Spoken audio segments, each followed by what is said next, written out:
മകന്റെ വിവാഹത്തിൽ പങ്കെടുക്കാനും അമ്മയെ കാണാനും കേരളം സന്ദർശിക്കാൻ സുരക്ഷയൊരുക്കുന്നതിന് കർണാടക സർക്കാർ നൽകിയ 15 ലക്ഷത്തോളം രൂപയുടെ ബില്ലിനെ ചോദ്യം ചെയ്താണ് മാദിനി സുപ്രീംകോടതിയെ സമീപിച്ചത്. കർണാടക സർക്കാർ നൽകിയ ചെലവ് പട്ടിക പരിശോധിച്ചപ്പോൾ തന്നെ കോടതി കർണാടകയുടെ അഭിഭാഷകനെ രൂക്ഷമായി വിമർശിച്ചു.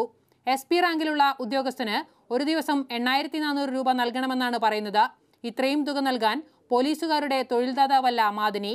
സുരക്ഷയൊരുക്കുക എന്നത് പ്രത്യേക ചുമതലയല്ല, പോലീസുകാരുടെ ഔദ്യോഗിക കൃത്യനിർവഹണത്തിന്റെ ഭാഗമാണ്. ശമ്പളത്തിന് പുറമെ ഇത്രയും തുക ആവശ്യപ്പെടുന്നത് എന്തടിസ്ഥാനത്തിലാണ്?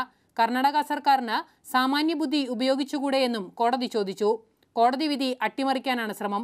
കോടതി ഉത്തരവുകളെ കുറെ കൂടി ഗൗരവത്തോടെ കാണാൻ സർക്കാർ തയ്യാറാകണം. ഏത് സ്ഥാപനത്തോടാണ് കളിക്കുന്നതെന്ന് സർക്കാരിന് അറിയാമോ എന്ന താക്കീതും ബെഞ്ച് നൽകി. എന്നാൽ സർവീസ് ചട്ടങ്ങൾ പ്രകാരമുള്ള ചെലവാണ് പട്ടികയിൽ ഉൾപ്പെടുത്തിയിരിക്കുന്നതെന്ന് കർണാടക സർക്കാർ അഭിഭാഷകൻ വിശദീകരിച്ചു. ഇക്കാര്യം അംഗീകരിക്കാതെയാണ് ഉദ്യോഗസ്ഥർക്ക് TA-യും DA-യും മാത്രം നൽകും വിധം ചെലവ് പട്ടിക നാളെ പുതുക്കി നൽകാൻ കോടതി ഉത്തരവിട്ടത്. അതേസമയം മാദിനിക്ക് സൗജന്യമായി സുരക്ഷയൊരുക്കാൻ തയ്യാറാണെന്ന് കേരളത്തിന്റെ അഭിഭാഷകൻ കോടതിയെ അറിയിച്ചു.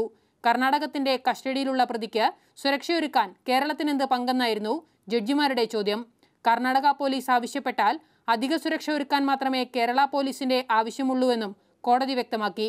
PS വിനയ, മാതൃഭൂമി ന്യൂസ്, ഡൽഹി.